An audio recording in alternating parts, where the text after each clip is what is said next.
എല്ലാവർക്കും നമസ്കാരം. ഈ ദിവസങ്ങളിൽ പത്ര ദൃശ്യ മാധ്യമങ്ങളിലും സോഷ്യൽ മീഡിയയിലൊക്കെ ഏറ്റവും വിവാദമായിരിക്കുന്ന ഒരു സംഭവമാണ് ഈ വിഴിഞ്ഞം പോർട്ടിൻ്റെ ഓഹരികൾ അദാനി വിറ്റതുമായി ബന്ധപ്പെട്ട വിവാദങ്ങൾ.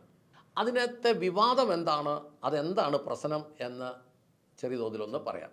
AVPL, അതായത് അദാനി വിഴിഞ്ഞം പോർട്ട് പ്രൈവറ്റ് ലിമിറ്റഡ് എന്ന കമ്പനി കേരള ഗവൺമെൻറ്റുമായി വിഴിഞ്ഞം പദ്ധതിക്ക് കരാർ ഒപ്പിട്ടത് 2015 ഉമ്മൻചാണ്ടി സർക്കാരിൻ്റെ ഭരണകാലത്തായിരുന്നു.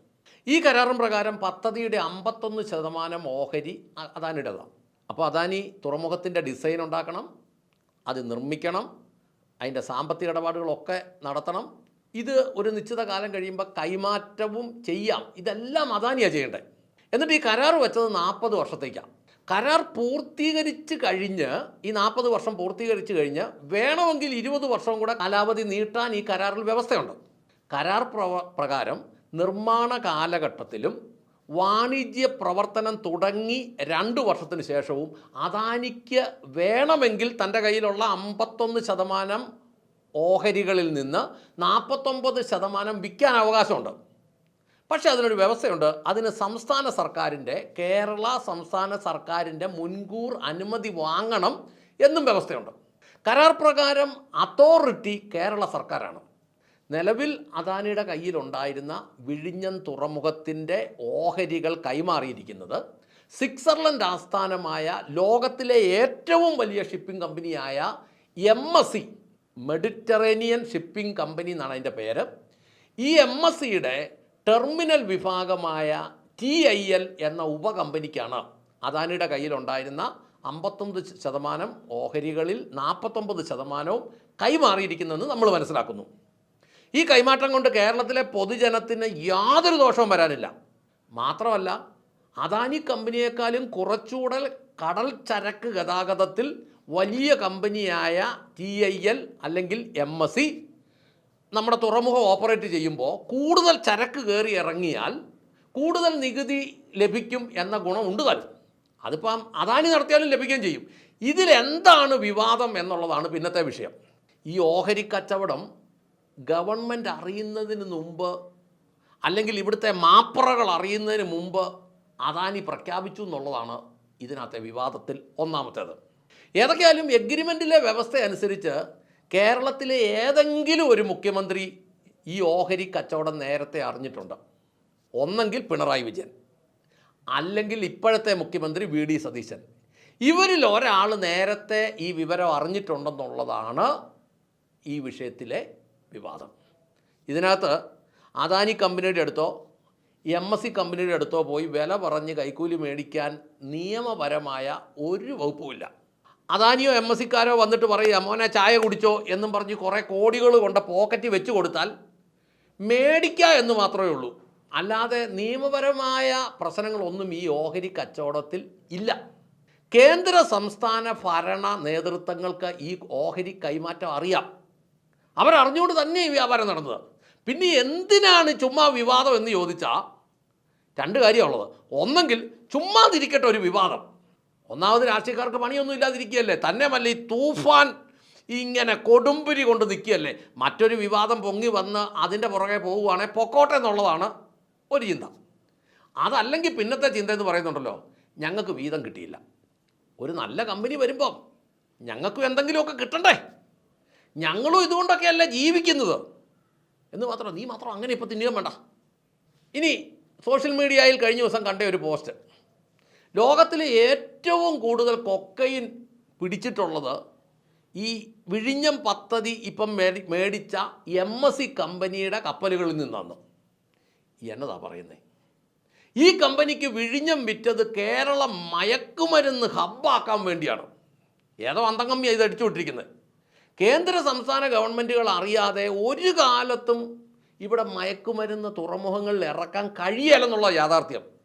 കസ്റ്റംസ് ആൻഡ് സെൻട്രൽ എക്സൈസിൻ്റെ കർശന പരിശോധനകളിൽ അവരെന്തെങ്കിലും വീഴ്ച ചെയ്തു കൊടുത്തെങ്കിലേ മാത്രമേ മയക്കുമരുന്ന് കേരളത്തിൽ ഇറക്കാൻ പറ്റുള്ളൂ. അല്ലാതെ ഒന്നും കേരളത്തിൽ ഇറക്കാൻ പറ്റില്ല. ചിലർ പറയുന്നു കോടികളുടെ മയക്കുമരുന്ന് വിഴിഞ്ഞത്തിലൂടെ ഇറക്കും. സോഷ്യൽ മീഡിയ പോസ്റ്റാണ്. ഞാൻ എൻ്റെ ഒരു സ്നേഹിതനോട് ചോദിച്ചു, ഈ കൊക്കൈന് ഗ്രാമിന് അല്ലെങ്കിൽ കിലോയ്ക്ക് എന്നാ വിലയുണ്ടെന്ന് ചോദിച്ചു. അദ്ദേഹം പറഞ്ഞു, അയ്യോ അതിൻ്റെ വിലയൊന്നും നമുക്കറിയാൻ മേല, ഇനി കൃത്യം അറിയണമെങ്കിൽ ഏതെങ്കിലും കൂടിയ സഹാക്കന്മാരോട് ചോദിച്ചാൽ അറിയാമെന്ന് പറഞ്ഞു. ഒരു രാഷ്ട്രീയ ചായവും ഇല്ലാത്തൊരു മനുഷ്യനാണെന്ന് കൂട്ടിക്കോണം. എന്നിട്ട് അദ്ദേഹം പറയുക, 5 വർഷം കൂടെ LDF ഭരണം തുടർന്നായിരുന്നെങ്കിൽ കേരളം മുഴുവൻ പെരുമ്പാവൂരായി മാറിയേനെന്ന്. അപ്പോൾ പെരുമ്പാവൂരിൻ്റെ ഇപ്പോഴത്തെ അവസ്ഥ എന്നാന്ന് ആലോചിച്ച് നോക്കിയേ. ഈ ദിവസങ്ങളിൽ സോഷ്യൽ മീഡിയയിലെ പല പോസ്റ്റുകളിലും ഞാൻ ശ്രദ്ധിച്ചൊരു കാര്യമുണ്ട്. പിണറായി വരണം, പിണറായി ആയിരുന്നു ശരി എന്ന് ചിന്തിക്കുന്നവരുണ്ടോ? ഓരോരുത്തരും പോസ്റ്റ് ഇടുന്ന, എൻ്റെ ദൈവമേ അതിൻ്റെ അടിയിലൊക്കെ വന്ന് കയറുന്ന തെറി സഹിക്കല. വീട്ടിൽ കൊണ്ടുപോയി വിത്തെടുക്കടാ നാറി എന്നൊക്കെ അടിയിൽ എഴുതി വച്ചിരിക്കുന്നത്. ജനത്തിന് എന്തുമാത്രം കലിപ്പുണ്ടെന്ന് ഈ മറുപടികളിലൂടെ ഈ പൊട്ടന്മാർക്ക്, ഈ അന്തംസിന് കഴിയുന്നില്ലേ? ഈ സൂയസ് കനാൽ കൂടെ ഒരു കപ്പൽ കടന്നു പോകണമെങ്കിൽ അതും ഒരു 2 മണിക്കൂർ നേരത്തെ യാത്രയ്ക്ക് നമ്മൾ മനസ്സിലാക്കുന്നത് 2.5 കോടിയിലധികം രൂപ ടോൾ കൊടുക്കണം. പനാമ കടലിലൂടെ കടന്നു പോകണമെങ്കിലും ടോൾ കൊടുക്കണം. ഹോർമൂസ് കടലിടുക്ക്, ഇപ്പോൾ ലോകത്തിൻ്റെ വലിയ ചർച്ച നടക്കുന്ന സ്ഥലം, ഇറാൻ്റെയൊക്കെ അതിർത്തിയിലുള്ള ആ ഹോർമൂസ് കടലിടുക്കിൽ കൂടെ ഇനി അമേരിക്ക ടോൾ പിരിച്ചോളാം എന്നാണ് പറയപ്പെടുന്നത്. അതായത് ഒരുമാതിരിപ്പെട്ട ചാലുകളിൽ കൂടെയൊക്കെ കടന്നു പോകണമെങ്കിൽ 3 കോടിക്ക് മുകളിൽ ടോൾ കൊടുക്കണം. ഇനി കപ്പലുകളുടെ ഏതാണ്ടൊരു വില പറയാം. TEU 20 ഫൂട്ട് ഇക്വലൻ്റ് യൂണിറ്റ് എന്ന് അതിന് പറയപ്പെടുന്നത്. ഇത്രയേ ഉള്ളൂ കാര്യം, മനുഷ്യന് മനസ്സിലാകുന്ന രീതിയിൽ. 20 അടി നീളമുള്ള കണ്ടെയ്നർ, ഇപ്പം നമ്മുടെ ഈ ടോറസ് ലോറികളിലൊക്കെ പോകുന്നത് 20 അടി നീളമുള്ള കണ്ടെയ്നറാണ്. അതുകൂട്ട് 16,000 കണ്ടെയ്നർ കയറുന്ന സൈസ് കപ്പൽ. അതിനെ ആ മേഖലയിലുള്ളവർ വിളിക്കുന്നത്, ഈ ഷിപ്പിംഗ് മേഖലയിലുള്ളവർ വിളിക്കുന്നത് പനാമ മാക്സ് ഷിപ്പ് എന്നാണ്. അത്തരം കപ്പലിന്, ഒരു കപ്പലിന് 2250 കോടി രൂപ വിലയുണ്ട്.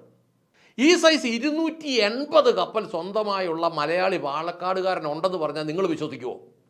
ഞങ്ങൾ കണക്കൂട്ടി നോക്കിയപ്പം അയാളുടെ കപ്പലുകളുടെ വില മാത്രം 6,30,000 കോടി രൂപയുടെ മുതലുണ്ട്.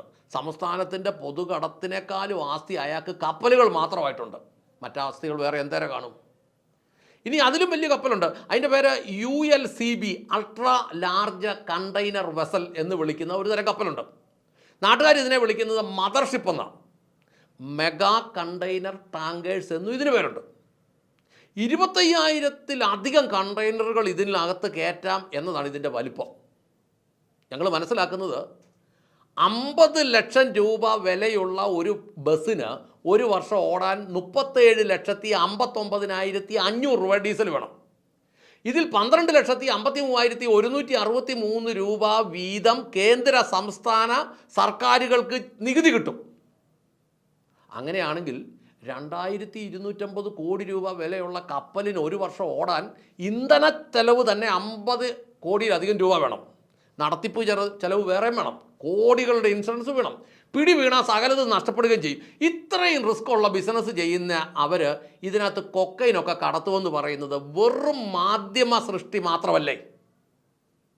പിന്നെ സ്വർണം മലദ്വാരത്തിലും ജനനേന്ദ്രിയത്തിലും ഒക്കെ വെച്ച് കടത്തുന്നത്, ഫ്ലൈറ്റാണ് കൊണ്ടുവരുന്നത് ഫ്ലൈറ്റ് കമ്പനി അല്ലല്ലോ എന്ന് പറഞ്ഞതുപോലെ സ്വകാര്യ വ്യക്തികൾ ഏത് യാത്രാ മാധ്യമവും ദുരുപയോഗം ചെയ്യാം. അത്രമാത്രമേ അതുള്ളൂ. ULCB, ultra large container vessel mothership അടുക്കുന്ന തുറമുഖങ്ങൾ ലോകത്തിൽ 50-ലധികമേ ഉള്ളൂ. അതിൽ പ്രധാനപ്പെട്ട ഒരു തുറമുഖമാണ് നമ്മുടെ വിഴിഞ്ഞം.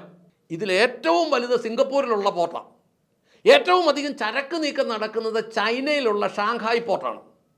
ഇതിനോടൊക്കെ കട്ടയ്ക്ക് നിൽക്കുന്ന പോർട്ടാണ് നമ്മുടെ വിഴിഞ്ഞം. ഈ പോർട്ട് വലുതാകുമ്പോൾ കൊളംബോ തുറമുഖത്തിന് അത് വലിയ ഭീഷണിയാണ്. ഈ വിഴിഞ്ഞം പോർട്ടിൻ്റെ അദാനിയുടെ ഓഹരികൾ കൈമാറ്റം ചെയ്തതിൽ നിയമപരമായി ഒരു തെറ്റുമില്ല. അതുകൊണ്ട് പൊതുജനത്തിന് ഗുണമല്ലാതെ ഒരു ദോഷം ഉണ്ടാകാൻ പോകുന്നുമില്ല. പിന്നെ ഇതിനകത്തുള്ള ഒരു കാര്യം, വസ്തു വിൽക്കുമ്പോൾ നമ്മളാരും വിൽക്കുന്ന യഥാർത്ഥ വില ആയിരിക്കുമല്ലോ പറയുന്നത്.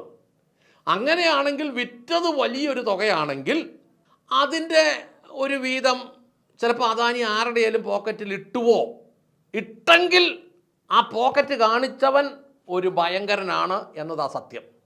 അത് പിണറായി വിജയനാണോ ഇന്നത്തെ മുഖ്യമന്ത്രി VD സതീശനാണോ എന്നതാണ് ഇനി കാലങ്ങൾ പുറത്തു വരേണ്ട, അല്ലെങ്കിൽ പുറത്തു കൊണ്ടുവരേണ്ട ഉത്തരം. അതാരാണ് ഇത് മേടിച്ചത്? ആർക്കോ കിട്ടിയിട്ടുണ്ടായിരിക്കാം, പക്ഷേ അത് നിയമപരമായി കോടതികളിൽ ചെന്നാൽ നിലനിൽക്കുന്നതോ ഒന്നുമായ വിഷയങ്ങളല്ല. കാരണം ഒരാൾ അയാളുടെ നിയമപരമായിട്ട് അയാൾക്ക് വിൽക്കാവുന്ന സാധനം അയാൾ മാന്യമായിട്ട് വേറെ ഒരു കമ്പനിക്ക് വിറ്റു. ആ കാലാവധിയൊക്കെ കഴിഞ്ഞ 2015-നും 2 വർഷത്തിന് ശേഷം വിൽക്കാമായിരുന്നത് 2026-ൽ വിറ്റാൽ നിയമപരമായിട്ട് ചോദിക്കാനൊന്നുമില്ല. വീതം കിട്ടാത്തതിൻ്റെ കൊതിക്കുറവ് മാത്രമാണ് നമ്മൾ മനസ്സിലാക്കുന്നത്. അതുകൊണ്ട് പൊതുജനത്തോട് പറയട്ടെ, ഒരു കാരണവശാലും ഇതൊരു വിവാദം ഉണ്ടാക്കേണ്ട വിഷയമല്ല. അദാനി അയാൾക്ക് കിട്ടിയ പണത്തിനകത്ത് എന്തെങ്കിലും ആരുടെയെങ്കിലും പോക്കറ്റിൽ ഇട്ട് കൊടുത്തിട്ടുണ്ടെങ്കിൽ അത് മേടിക്കുന്നതിന് പ്രത്യേകിച്ചൊരു കുറവും കുറ്റവും പറയാനില്ല എന്ന് ഓർമ്മിപ്പിച്ചുകൊണ്ട് നിർത്തട്ടെ. നന്ദി, നമസ്കാരം.